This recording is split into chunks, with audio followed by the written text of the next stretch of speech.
내가 붙드는 나의 종, 내 마음에 기뻐하는 자, 곧 내가 택한 사람을 보라.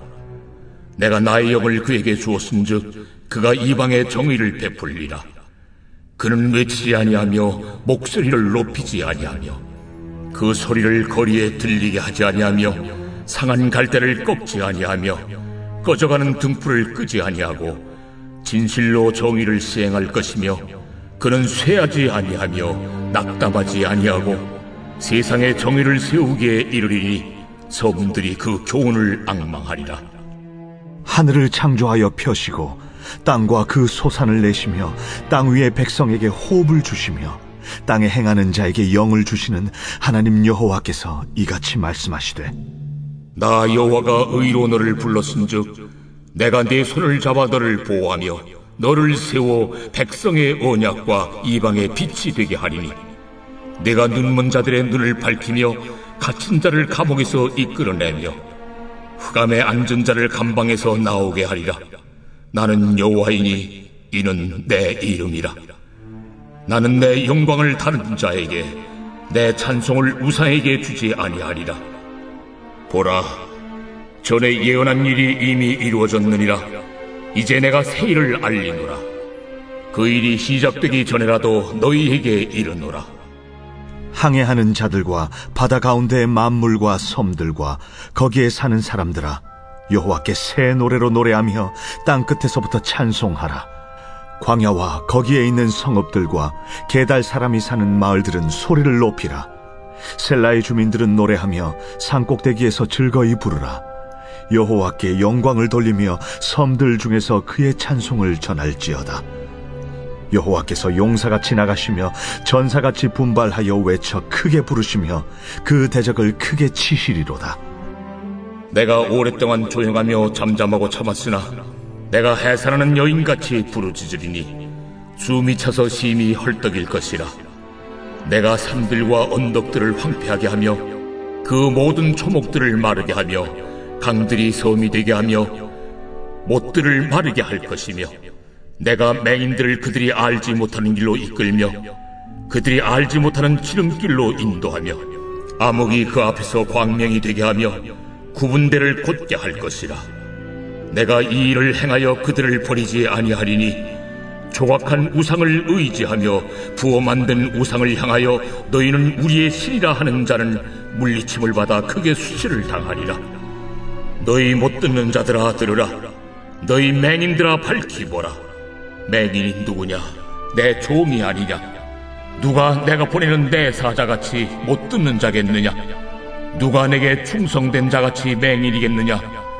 누가 여호와의 종같이 맹인이겠느냐? 내가 많은 것을 볼지라도 유의하지 아니하며 귀가 열려 있을지라도 듣지 아니하는도다. 여호와께서 그의 의로 말미암아 기쁨으로 교훈을 크게 하며 존귀하게 하려 하셨으나 이 백성이 도둑 맞으며 탈취를 당하며 다 굴 속에 잡히며 옥에 갇히도다. 노략을 당하되 구할 자가 없고 탈취를 당하되 되돌려주라 말할 자가 없도다. 너희 중에 누가 이 일에 귀를 기울이겠느냐? 누가 뒤에 올 일을 삼가 듣겠느냐? 야곱이 탈취를 당하게 하신 자가 누구냐? 이스라엘을 약탈자들에게 넘기신 자가 누구냐? 여호와가 아니시냐? 우리가 그에게 범죄하였도다. 그들이 그의 길로 다니기를 원하지 아니하며 그의 교훈을 순종하지 아니하였도다. 그러므로 여호와께서 맹렬한 진노와 전쟁의 위력을 이스라엘에게 쏟아 부으심에 그 사방에서 불타오르나 깨닫지 못하며 몸이 타나 마음에 두지 아니하는도다. 자, 오늘 이 이사야 42장은 이제 40장부터 이제 하나님께서 이스라엘 백성들을 계속해서 이제 위로하며 새 소망을 이제 주신다고 말씀을 하셨는데, 이제 오늘 본문의 말씀은 그러면 구체적으로 이런 하나님의 소망, 하나님의 위로가 어떻게 펼쳐지는가에 대해서 말씀을 합니다. 그것은 바로 하나님께서 한 사람을 통해 이 일을 이루실 것인데, 그 하나님의 위로와 구원의 역사를 이루는 데 쓰임받는 사람을 바로 오늘 본문 1절에는 내가 붙드는 나의 종, 이렇게 이야기를 합니다. 그래서 이제 여기서부터는 여호와의 종이라는 하나님이 장차 사용하실 하나님의 메시아에 대해서 말씀을 합니다. 이 여호와의 종에 관한 말씀은 이사야 42장뿐만 아니라 몇 군데 더 등장을 합니다. 대표적으로 한 곳이 바로 이사야 53장에 우리를 위하여 채찍 맞으시고 또 고난당하시지만 잠잠하신 메시아의 모습, 이게 또 대표적으로 등장하는 메시아의 종, 하나님의 종이지요. 유대인들은 이 여호와의 종에 대해서 상당히 이제 당황해하는 경우들이 많습니다.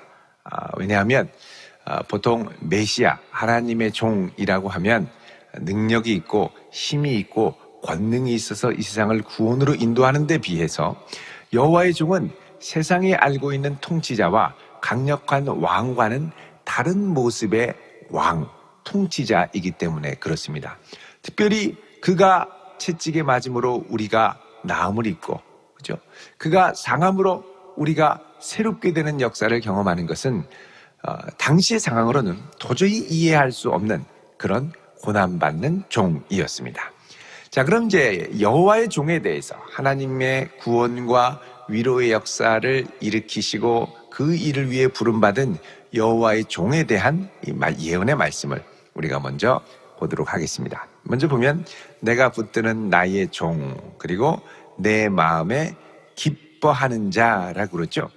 자, 하나님 마음에 기뻐하는 여호와의 종, 바로 하나님과 이 종 사이에 아주 친밀한 관계를 전제합니다. 그리고 내가 택한 한 사람을 보라라고 합니다. 역사적으로 유대인들은 이 하나님이 택한 종을 바로 고레스라고 이야기를 많이 합니다만 사실 이 역할이 고레스를 뛰어넘습니다. 왜 그러냐 하면 고레스는 하나님이 사용한 일꾼이자 왕은 맞지만 하나님을 모르는 사람이기 때문에 그렇습니다. 여러분 이사야 45장에 4절을 보시면 이렇게 말씀합니다. 내가 나의 종 야곱, 내가 택한 자 이스라엘을 위하여 내 이름을 불러 너는 나를 알지 못하였을지라도 내게 칭호를 주었노라. 그렇죠. 그러니까 너는 나를 알지 못하였을지라도 하나님이 쓰시는 역사 가운데 일꾼이 된다라고 말씀을 합니다. 자, 그런데 여기서의 이 여호와의 종은 하나님을 알 뿐만 아니라 친밀하고 또 하나님의 영을 받은, 내가 나의 영을 그에게 주었다라고 그러죠. 하나님의 영이 기름 붓듯 부어진 그가 이방에 정의를 베푸는 왕이 될 것이다 라고 말씀합니다. 여러분, 그 이방에 정의를 베푼다라는 것, 어그러진 것을 바로잡는 것이 정의이고 공의입니다. 특별히 하나님과의 관계 가운데 어그러진 것들을 바로잡는 것, 이게 바로 하나님의 공의죠.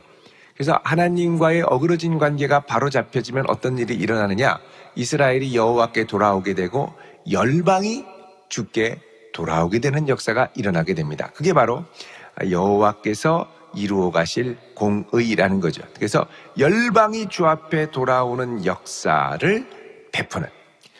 자, 그런데 이 여호와의 종이 와가지고 하나님의 역사를 이루는 방식은 세상에 아주 강력한 왕이 이 힘을 휘두르는 방식과는 사뭇 다르고 대조적이게 됩니다. 2절에 보면 그는 외치지 아니하며, 보통 왕은 왕의 명령을 선포해야죠. 근데 외치지 않고 목소리를 높이지 않고 그리고 그 소리를 거리에 들리게 하지 않고 자꾸 알리고 외쳐야 되는데 그렇게 하지 않는다는 겁니다.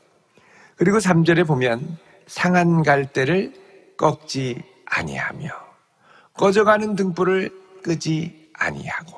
자, 우리 같으면 상한 갈대는 이미 끝나지 않았습니까?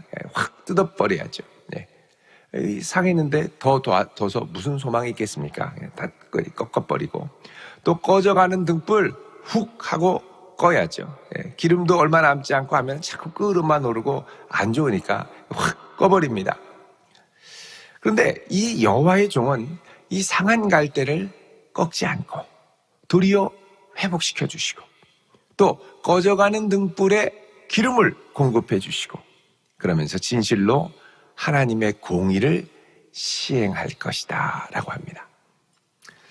4절에 그는 쇠하지 않고 낙담하지 않고 세상에 정의를 세우기에 이른다. 자, 여러분 상한 갈대를 꺾지 않고 꺼져가는 등불을 끄지 않고 쇠하지 않고 낙담하지 않는다는 건 이 여호와의 종의 사역에 수많은 상한 갈대들을 만나게 될 것이고 수많은 꺼져가는 등불들을 만나게 될 것이고 또 수없이 쇠하는 상황 또 낙담하는 상황이 있음에도 불구하고 마침내 여호와의 공의를 세우는 것을 이루고야 마는 그런 종이 될 것이라고 말씀을 합니다. 그래서 여러분 이 여호와의 종이 이 사역하는 방식은 우리가 일반적으로 아는 것과는 다른 방식이라는 것이죠. 자, 그가 열방의 여호와의 공의와 신실함을 세우게 되면 4절 끝에 섬들이 그 교훈을 앙망할 것이다. 자, 여러분 이 섬들은 바다 끝에 있는 섬, 그러니까 땅 끝을 말합니다. 땅 끝. 모든 나라들이, 모든 열방들이 그의 교훈을, 여호와의 종의 교훈을 앙망하게 된다는 것입니다.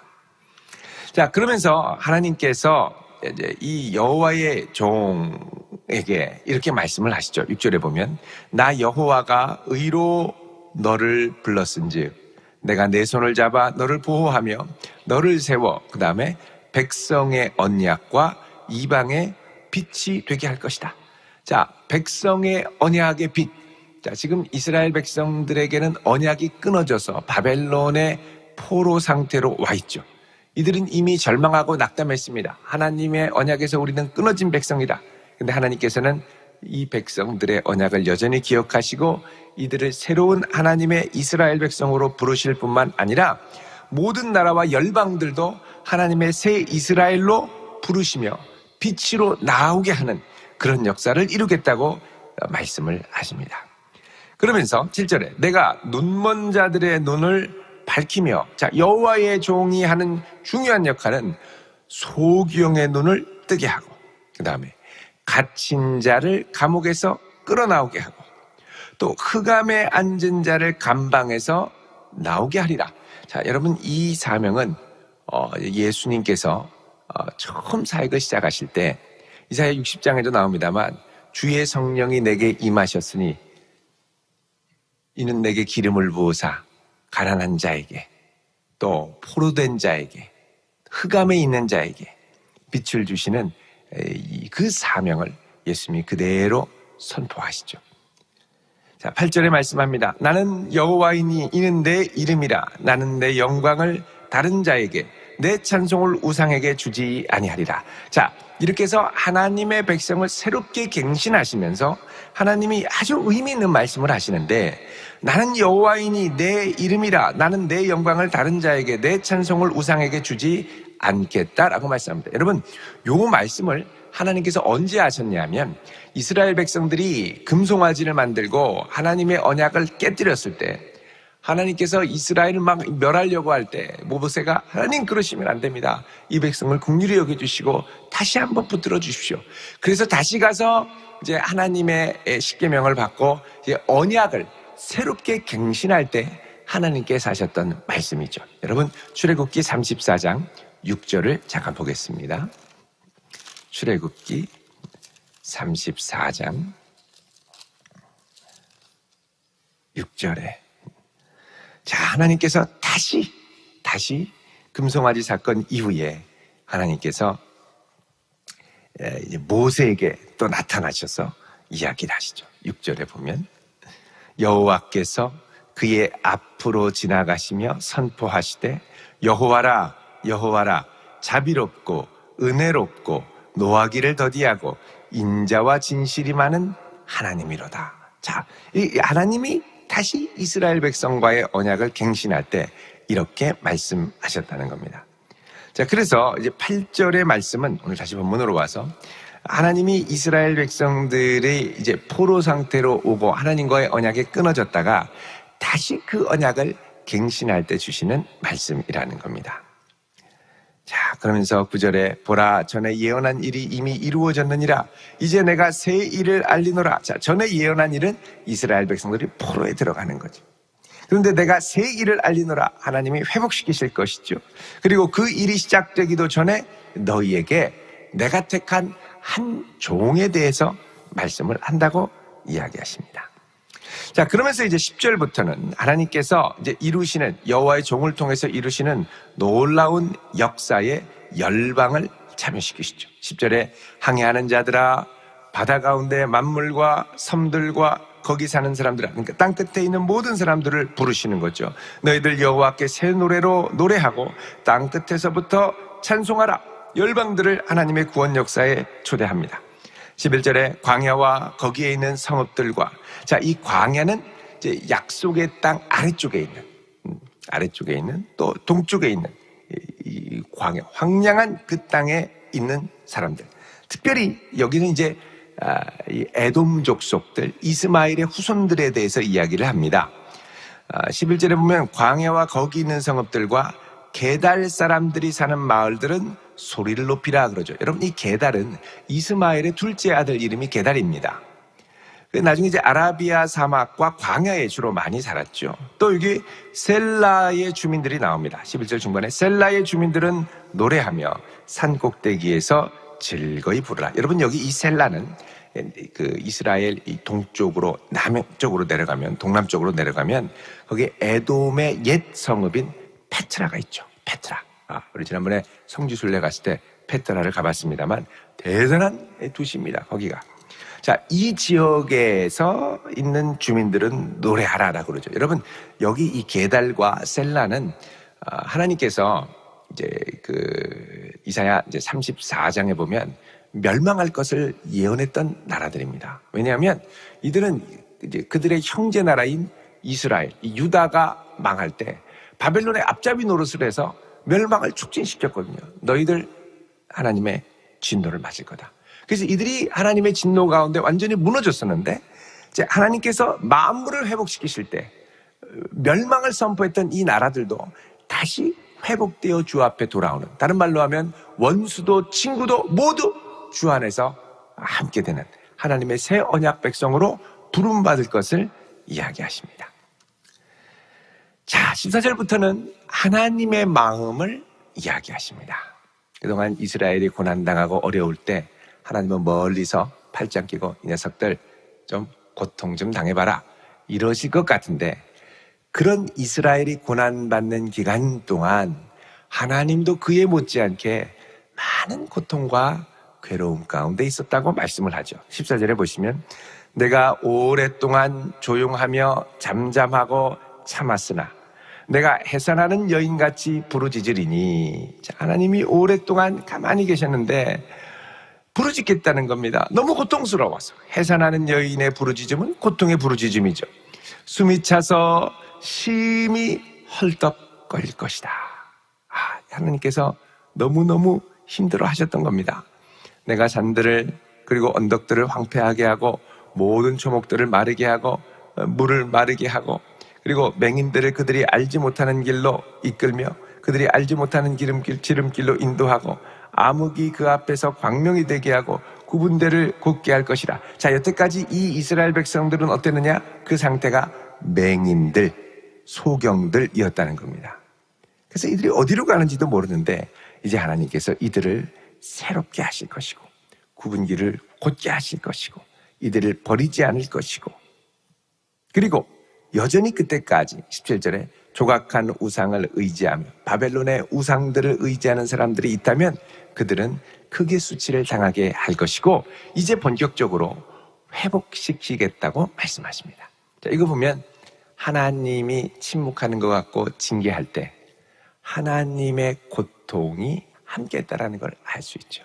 그것을 아주 극명하게 보여주는 게 바로 여호와께서 택하신 종, 우리를 위하여 고난당하고 아픔 당하시는 예수님을 볼 수가 있습니다.